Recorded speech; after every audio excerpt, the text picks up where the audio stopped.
জয় শিবশম্ভু। তুমি আগে জন্মে কেমন ছিলে তা বোঝা যাবে তোমার স্নান করার লক্ষণ দেখে। প্রত্যেকটা মানুষই কিন্তু স্নান করার ভঙ্গি আলাদা আলাদা হয়ে থাকে। এই স্নান করার ভঙ্গি কিন্তু বলে দেয় যে সে আগে জন্মে কি ধরনের মানুষ ছিল।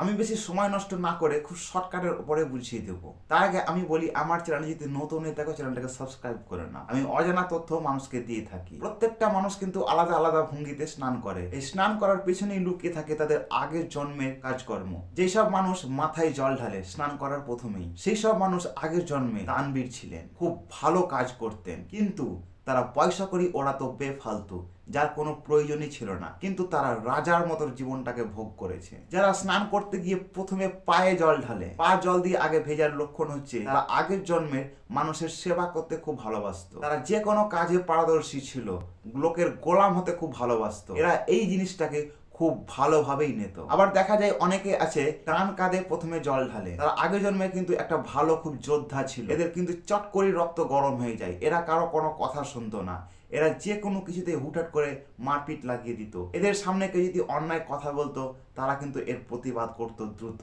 যারা বাম কাঁধে সর্বপ্রথম জল ঢালে তারা আগের জন্মে খুব একটা ভালো চিত্রকার ছিল, ছবি আঁকতে ভালোবাসতো, বা নাচ গান বা এমনও কিছু তাদের মধ্যে ট্যালেন্ট ছিল যা হাজার মানুষের মধ্যে একজনের থাকে। আর যারা গোটা শরীরটাকে স্নান করতে গিয়ে প্রথমে ভেজায়, মানে মাথা থেকে শুরু করে পুরো পা অবধি, তারা ধার্মিক মানুষ ছিলেন, ভালোবাসতেন ধর্মকে। ধর্ম কি মানুষকে বোঝাতেন, মানুষকে সচেতন করতেন, মানুষকে বোঝাতেন যে কোনটা ভালো কোনটা খারাপ। এদের এই জ্ঞানটা খুব ভালো ছিল।